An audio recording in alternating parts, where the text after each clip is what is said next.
என் அன்னையே, இறை வடிவமே, 8 மாதத்திற்குள் என்னை ஈன்றெடுத்த வீரத்தாய், என்னை ஆசீர்வதிங்களம்மா. மகனே, ராஜராஜ 23ஆம் புலிகேசி, நீ நீடுகூடி வாழ வேண்டுமடா. நன்றி தாயே, நன்றி.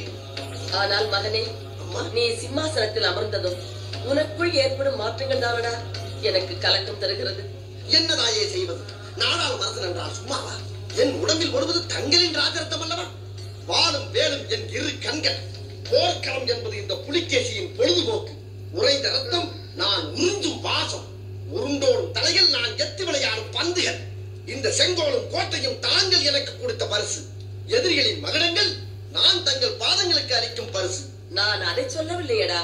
நேற்று நீ சிம்மாசனத்தில் 1 மணி நேரம் அசந்து தூங்கி விட்டாயாமே, அதைத்தான் சொன்னேன். கண்ணிருக்கும் எல்லோரும் தூங்கத்தான் செய்வார்கள்.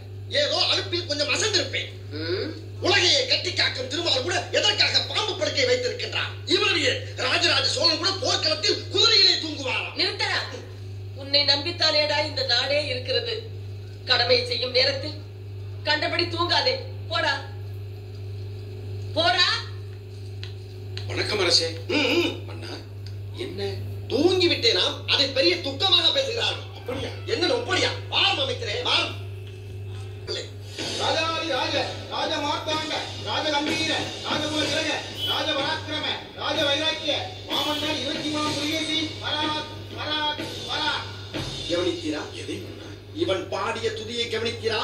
இல்லை மன்னா. நீர் எதைத்தான் சரியாக கவனித்தீர்? எங்கே துதியை இன்னும் ஒருமுறை பாடு. ராஜாதி ராஜ, ராஜ மார்த்தாண்ட, ராஜ கம்பீர, ராஜ குல திலக, ராஜ பராக்கிரம, ராஜ வைராக்கிய, மாமன். இப்பொழுதாவது கவனித்தீரா? ஒன்று விளங்கவில்லையே மன்னா. நீரெல்லாம் ஒரு அமைச்சன். ராஜகுலோ துங்குவை விட்டு விட்டார்கள்.